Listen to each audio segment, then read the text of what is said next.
Арман жаңа қалаға оқуға түсті. Жатақхана толып кеткен соң ол арзан пәтер іздеді. Бір күні агенттік бір ұсыныс айтты. Ескі үй, бағасы өте арзан, орналасуы жақсы. Тек бір ғана нәрсе, көптен бері ешкім тұрмайды. Неге тұрмайды? Деп сұрады Арман. Иелері көшіп кеткен, деді агент қысқа ғана. Үй 9-шы қабатты ескі ғимарат екен. Подъезд іші салқын, шамдары жыпылықтайды. Лифт баяу қозғалады. Арман 6-шы қабатқа көтерілді. Дәліз ұзын, тыныш. Соңғы есікте нөмір тұр. 666. Номерін ауыстырмаған ба? Деді ол күліп. Агент жауап бермеді, тек кілтті берді. Пәтер іші таза, бірақ бір түрлі бос сезім бар. Терезелер жабық болса да салқын леп соғады. Қабырғада сағат ілулі тұр, бірақ тілі қозғалмай 3:06-да қатып қалған. Сағат істемей ме? Деді Арман. Бұрыннан солай, деді агент. Қаласан алып тастайын. Алғашқы түн тыныш өтті. Бірақ түнгі 3-тен кейін Арман оянып кетті. Ас бөлмеден бір дыбыстар шығып жатты. Біреу үстелді саусағымен ұрып тұрғандай. Ол жарықты жақты. Ешкім жоқ. Дыбыс тоқтады. Құбыр шығар деп қайта жатты. Екінші түнде тағы оянды. Бұл жолы дыбыс қабырғадан шықты. Тырнаған сияқты баяу, созылыңқы. Таңертең көршісімен танысты. Әйел екен. Қай пәтер? Деп сұрады әйел. 666. Әйелдің түрі өзгеріп кетті. Ауыстыр балам, ол жақта ұзақ тұрмайды ешкім. Неге? Түнде есік ашылады. Арман күліп қойды, бірақ ішінен жайсыз сезім өтті. 3-ші түн, сағат 3-тен 6 кетті. Өзі оянды. Бұл жолы анық дыбыс естілді.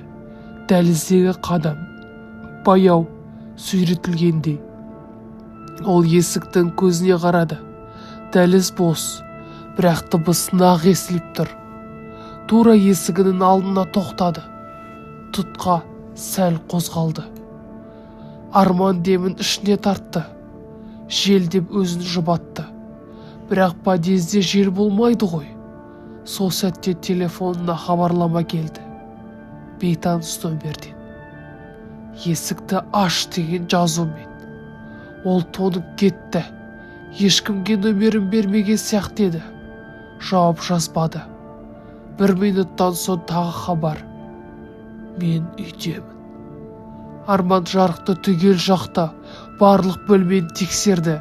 Ешкім жоқ. Келесі күні ол агентке қоңырау шалды. Бұл пәтерде бұрын не болған? Ұзақ үнсіздік. Ештеңе, деді агент. Неге? Түнде бір түрлі нәрселер болып жатыр ғой. Үйренесің. Қоңырау үзіліп кетті. Сол кеште Арман қабырғадағы істемейтін сағатты шешіп алды. Артында шағын жазу бар екен. Карандашпен жазылған бір сөз. Ашпа. Түн 3-тен 6 кетті. Бұл жолы ол ояу жатты. Дыбыс бірден басталды. Ас бөлмеде орындық қозғалды. Сосын баяу сырғалап тоқтады. Кім бар? Деп айғайлады ол. Жауап жоқ. Телефон камерасы қосып ас бөлмеге кірді. Бәрі орнында, бірақ камера орнында тұр. Кей көзбен қараса жоқ. Бірақ экранға қараса бір нәрсе тұрған сияқты.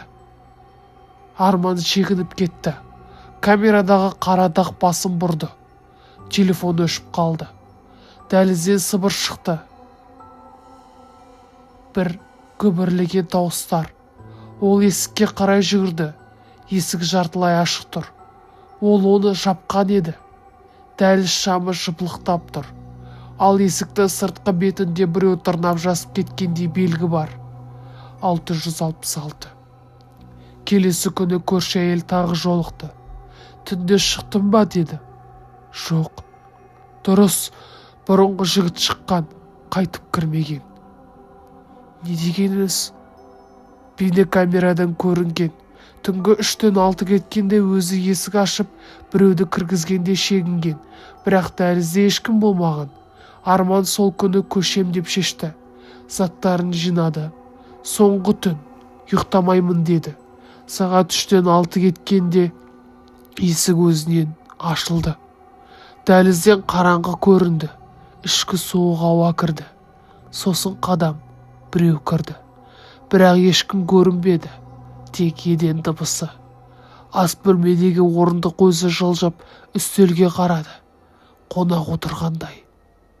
Сымыр, енді сен тұрмайсың. Номер ауысты. Қабырғалардағы ілгіштен кілт түсіп кетті. Таңертең Арман пәтерден шығып кетті. Қайтып оралған жоқ. Бір аптадан соң жаңа жылға алушы келді. Есіктегі номер ауыстырыпты. 667.